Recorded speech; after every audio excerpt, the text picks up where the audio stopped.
നിന്നുള്ളിലെ മോഹം സ്വന്തമാക്കി ഞാനും നെഞ്ചിലെ ദാഹം നിന്റേതാക്കി നീയും പൂച്ചങ്ങലയ്ക്കുള്ളിൽ രണ്ടു മൗനങ്ങളെ പോ നീർത്താമരത്താളിൽ പനി നീർത്തുള്ളികളായി ഒരു ഗ്രീഷ്മശാഖയിൽ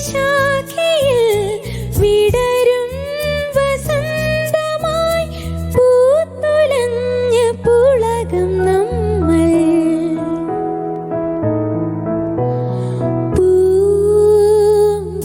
പൂങ്കാറ്റിനോടും കിളികളോടും കഥകൾ ചൊല്ലി നീ കളികൾ ചൊല്ലി കാട്ടുപൂവിൻ കരളിനോടും നീ നിഴലായി അലസമലസമായി അരികിലൊഴുകി ഞാൻ ഇളം പൂങ്കാറ്റിനോടും കിളികളോടും കഥകൾ ചൊല്ലി നീ കളികൾ ചൊല്ലി കാട്ടുപൂവിൻ കരളിനോടും നീ. Thank you.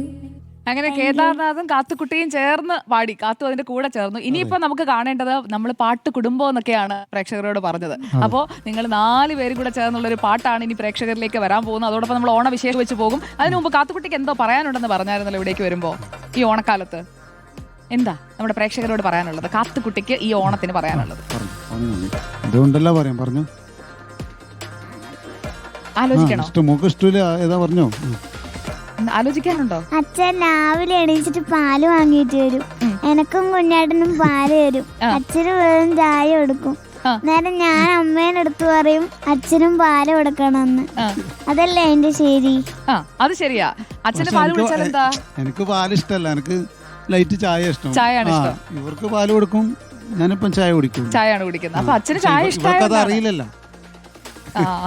അപ്പൊ അതാണ് കാര്യം. അച്ഛനോട് മാത്രം അമ്മ അനീതി കാണിക്കുന്നതാണ്. ആണോ? ഒരിക്കലും ഇല്ല.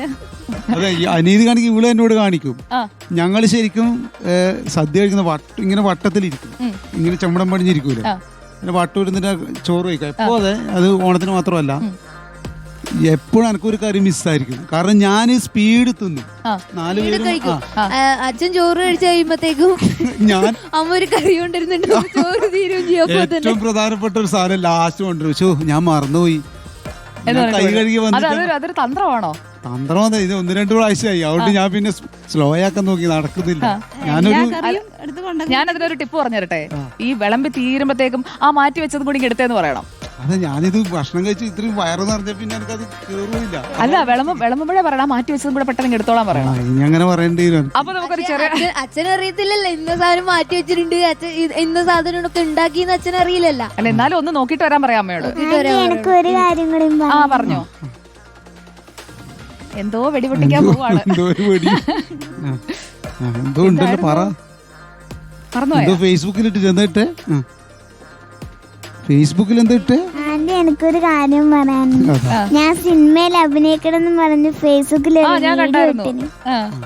അതിന് ആൾക്കാർ എന്തെല്ലാനാ എന്നെ പറഞ്ഞിനി. ഞാൻ ഒരാഗ്രഹം പറഞ്ഞല്ലേ, എനിക്ക് വലിയ നടിയായിട്ടൊന്നും അഭിനയിക്കണ്ട, കുഞ്ഞി മോളായിട്ട് അഭിനയിച്ചാൽ മതി. ആരുടെ മോളായിട്ട് അഭിനയിക്കണ്ടേ? ആന്റി പറയാം, ഇപ്പൊ നമുക്ക് ലൈവില് പറയാം. ആരുടെ മോളായിട്ട് അഭിനയിക്കണ്ടേ? ആ സിനിമയില് അച്ഛനായിട്ട് ആര് വരണം? ആരായാലും മതി. മോഹൻലാൽ, മമ്മൂട്ടി, മോഹൻലാലിനെ മതി. അപ്പൊ മോഹൻലാലിന്റെ മോളായിട്ട് അഭിനയിക്കണം എന്നുള്ളതാണ് കാത്തുക്കുട്ടിയുടെ ആഗ്രഹം. ലാലേട്ടൻ ഇത് കാണുന്നുണ്ടോ ആവോ? ലാലേട്ടന്റെ മോളുടെ ചെറുപ്പകാലമോ അങ്ങനെ എന്തെങ്കിലും പറ്റുമോ നമുക്ക് നോക്കാം കേട്ടോ. അപ്പൊ കാത്തുക്കുട്ടിയുടെ ആഗ്രഹം ഇതാണ്. അതെന്താണ് മോഹൻലാലിനെ ഇഷ്ടം? മോഹൻലാലിന്റെ സിനിമയൊക്കെ കണ്ടിട്ടുണ്ടോ? തുടരും കണ്ടു. ഇപ്പൊ അടുത്ത സിനിമ ഇറങ്ങിയിട്ടുണ്ട്. അപ്പൊ മോഹൻലാലിന്റെ മകളായിട്ട് അഭിനയിക്കണം എന്നുള്ള ആഗ്രഹമാണ് പറഞ്ഞത്. ഇനി എന്തൊക്കെയോ പറയാനുണ്ട്. ഇത് എന്താ പറയാൻ പോകുന്നത് എനിക്കൊരു പിടിയില്ല. ഇതിന്റെ പേരിൽ ഞങ്ങൾ എന്തൊക്കെ കേൾക്കുന്നു ഞങ്ങൾക്ക് പറയാൻ പറ്റില്ല. അതിന് ഞാൻ ഗ്യാരണ്ടി ഇല്ല.